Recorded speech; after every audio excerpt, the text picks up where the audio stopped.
ദൈവത്തിൻ്റെ അതിപരിശുദ്ധമായ നാമം വാഴ്ത്തപ്പെടുമാറാകട്ടെ.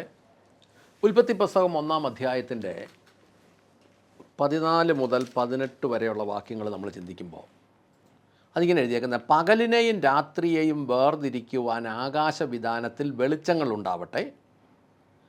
അവ ഋതുക്കൾ, ദിവസങ്ങൾ, സംവത്സരങ്ങൾ എന്നിവയെ തിരിച്ചറിയുവാൻ അടയാളങ്ങളായി പ്രയോജനപ്പെടട്ടെ.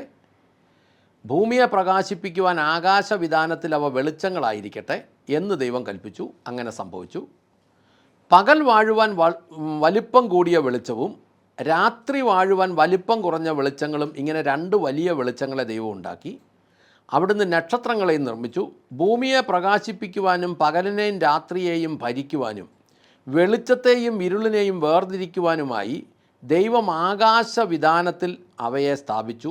നല്ലത് എന്ന് ദൈവം കണ്ടു. ഇതാണ് നമ്മൾ ഈ 4 വാക്യങ്ങളിൽ വായിക്കുന്നത്.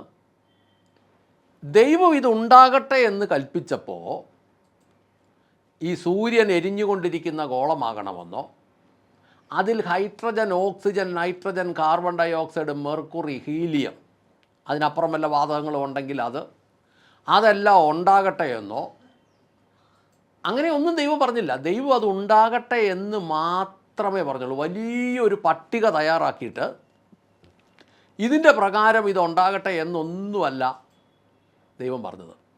ദൈവം ഉണ്ടാകട്ടെ എന്ന് പറഞ്ഞു.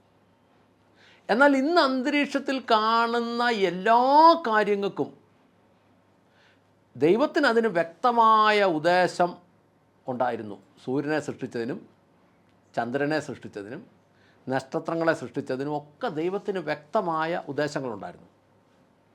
അതുപോലെ തന്നെ ഭൂമിയിൽ മനുഷ്യനെ സൃഷ്ടിച്ചതിനും ദൈവത്തിന് വ്യക്തമായ ഉദ്ദേശങ്ങളുണ്ടായിരുന്നു എന്നാണ് നമ്മൾ ദൈവവചനത്തിലൂടെ പോകുമ്പോൾ നമുക്ക് മനസ്സിലാകുന്നത്. അങ്ങനെ ഒരു വ്യക്തി തന്നെക്കുറിച്ച് ദൈവത്തിനുള്ള ഉദ്ദേശത്തെ വ്യക്തമായി തിരിച്ചറിഞ്ഞ് അതിനകത്ത് ജീവിക്കുമ്പോഴാണ് അവൻ്റെ ജീവിതത്തിൽ യഥാർത്ഥത്തിൽ ഉള്ള വിജയം ഉണ്ടാകുന്നത്.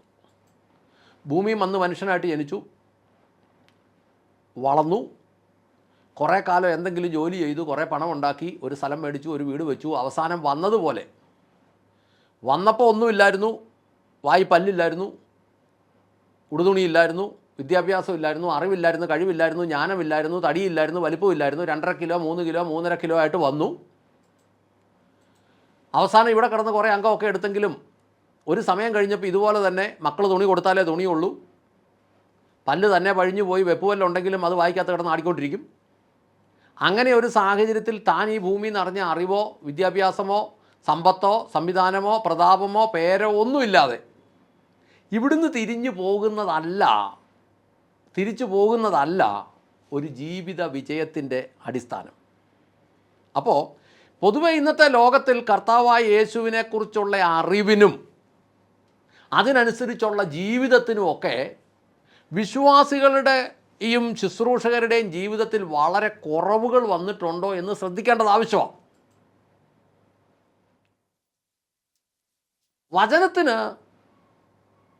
വചനം ദൈവമാകയാൽ തന്നെ വചനത്തിന് പ്രകൃതി ഉണ്ടോ?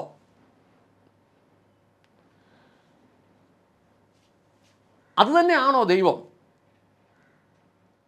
ദൈവം സൃഷ്ടിച്ചതൊന്നും വ്യർത്ഥമായിട്ടല്ല താനും. ഇവിടെ ഉണ്ടാകട്ടെ എന്ന് പറഞ്ഞ വചനത്തിന് ആകൃതി ഉണ്ടോ? ഇപ്പോൾ ഉണ്ടാകട്ടെ എന്ന് പറഞ്ഞപ്പോൾ അതിനകത്ത് ആവശ്യമായ എല്ലാ കാര്യങ്ങളും, സങ്കീർണതകൾ, കൃത്യതകൾ, അളവുകൾ, നിയന്ത്രണങ്ങളെല്ലാം ഉണ്ടായിരുന്നു. 2-3 കാര്യങ്ങളൊന്ന് ചിന്തിക്കാം. ഈ ഭൂമിയിലുള്ള പക്ഷി മൃഗാദികളെക്കുറിച്ച് നമ്മളൊന്ന് ചിന്തിച്ചേ. പക്ഷി മൃഗാദികൾ ഉണ്ടാകട്ടെ എന്ന് ദൈവം പറഞ്ഞു എന്നാണ് നമ്മൾ ബൈബിളിൽ കാണുന്നതെങ്കിൽ ഈ പക്ഷി മൃഗാദികളുടെ വൈവിധ്യങ്ങൾ നമ്മളൊന്ന് ചിന്തിച്ച് നോക്കിയേ. പക്ഷികൾ നോക്കിയാൽ, മൃഗങ്ങൾ നോക്കിയാൽ ഓരോന്നിനും ചെയ്തിരിക്കുന്ന ഓരോ രൂപഭംഗികൾ, ഞാനത് പലപ്പോഴും എനിക്ക് അത്ഭുതകരമായി തോന്നിയിട്ടുള്ള ഈ പൂച്ചയെ അടുത്ത് വെച്ച് നോക്കിക്കഴിഞ്ഞാൽ അതിൻ്റെ വരകളൊക്കെ എത്ര മനോഹരമായിട്ടാണ് ചേർത്തിരിക്കുന്നത്. അതിൻ്റെ കണ്ണൊക്കെ എഴുതി വച്ചിരിക്കുക.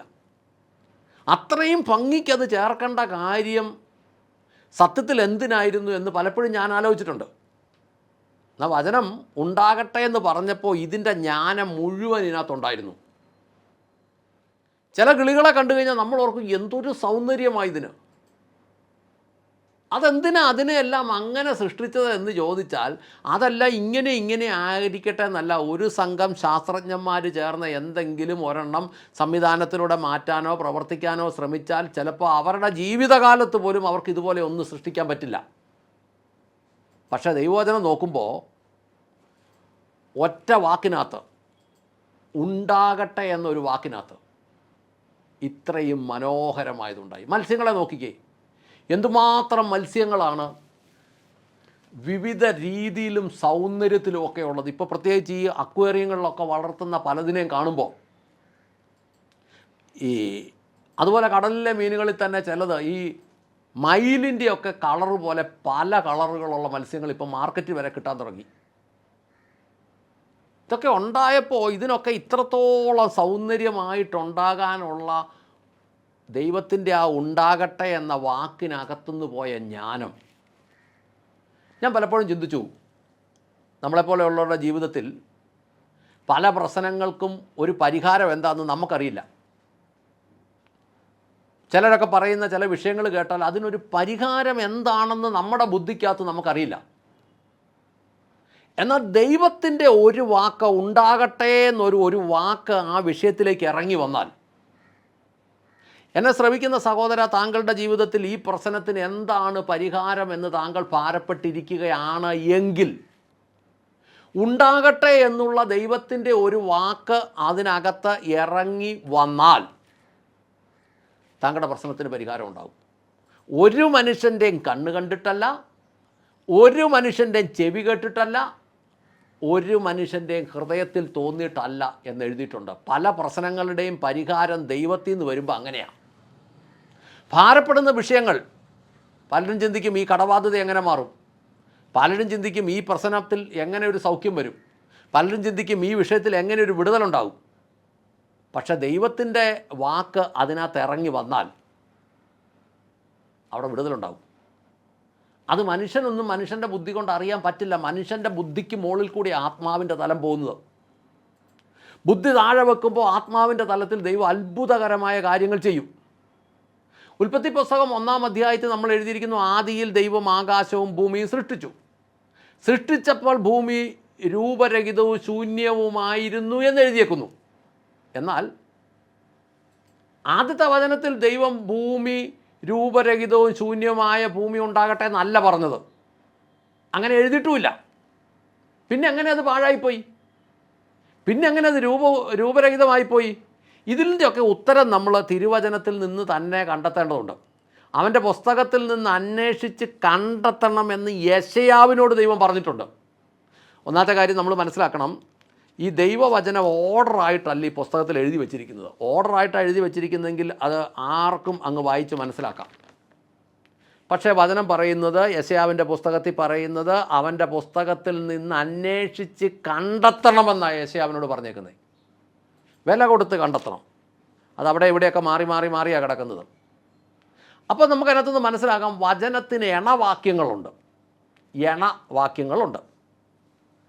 ഉദാഹരണം പറഞ്ഞാൽ, ഈ മരിച്ചവർക്ക് വേണ്ടി സ്നാനമെടുക്കുന്നത് എന്തിനെന്നൊക്കെ പൗലോസ് ഒരിടത്ത് എഴുതി വെച്ചിട്ടുണ്ട് ലേഖനങ്ങളിൽ. പക്ഷേ അതിനൊരു ഇണവാക്യമില്ല ഒരിടത്തും. സഭയിൽ ഒരു കാര്യം ചെയ്യണമെങ്കിൽ, നടത്തണമെങ്കിൽ, ഒരു ഉപദേശം എടുക്കണമെങ്കിൽ, ഒന്ന്, ഇണവാക്യങ്ങളുള്ള വചനഭാഗം വേണം നമ്മൾ എടുക്കാൻ. 2, യേശു പറഞ്ഞതോ അപ്പസ്തോലന്മാർ ചെയ്തതോ ലേഖനങ്ങളിൽ എഴുതിയതോ ഒക്കെ ആയതായ കാര്യങ്ങളാണ് നമ്മൾ ഇണവാക്യങ്ങളായിട്ട്, അല്ലെങ്കിൽ അങ്ങനെ 2-3 സ്ഥലത്തൊക്കെ എഴുതി വച്ചിരിക്കുന്ന, മിനിമം 2 സ്ഥലത്തെങ്കിലും എഴുതി വെച്ച കാര്യങ്ങളെ നമ്മളൊരു ഉപദേശമായി എടുക്കാവൂ എന്ന് നമുക്ക് മനസ്സിലാക്കാം. രണ്ടാമത്തെ കാര്യം, ഈ ദൈവത്തിൻ്റെ വചനം നമ്മുടെ ജീവിതത്തിൽ ഇറങ്ങി വന്നാൽ നമ്മുടെ ഏത് പ്രശ്നത്തിനും പരിഹാരം ഉണ്ടാകും. അത് മനുഷ്യൻ പറയുന്നത് പോലെ ഇങ്ങനെ എന്നുള്ള വിശദീകരണമായിട്ടൊന്നുമല്ല. ഉണ്ടാകട്ടെ എന്നൊരു ദൈവത്തിൻ്റെ വാക്ക് ഇറങ്ങി വന്നാൽ അതോടൊപ്പം സകല പ്രശ്നങ്ങൾക്കും പരിഹാരം ഉണ്ടാകുക തന്നെ ചെയ്യും. പ്രാർത്ഥിക്കാം. സ്വർഗസ്ഥനായ ഞങ്ങളുടെ നല്ല പിതാവേ, ഞങ്ങളുടെ കർത്താവായ യേശു ക്രിസ്തുവേ, അനേകർക്ക് പരിഹാരം എന്തെന്നറിയത്തില്ലാത്ത പ്രശ്നങ്ങളിൽ ഉഴലുന്നവർക്ക് ദൈവത്തിൻ്റെ ഉണ്ടാകട്ടെ എന്നൊരു വചനം അവരുടെ ജീവിതത്തിലേക്ക് ഇറങ്ങി വരണമേ. ഇല്ലാത്തതിനെ ഉള്ളതുപോലെ വിളിച്ചു വരുത്തുന്ന ദൈവമേ, പ്രിയപ്പെട്ടവരുടെ ജീവിതത്തിൽ ഒരു സൃഷ്ടി ദൈവം നടത്തണമേ, പരിഹാരം ദൈവം ഉണ്ടാക്കണമേ. എല്ലാത്തിനും നന്ദി പറയുന്നു. അങ്ങ് പ്രാർത്ഥന കേട്ട് അനുഗ്രഹിച്ച കൃപയ്ക്ക് നന്ദി. യേശു ക്രിസ്തുവിൻ്റെ ധന്യമുള്ള നാമത്തിൽ തന്നെ. ആമേൻ, ആമേൻ, ആമേൻ.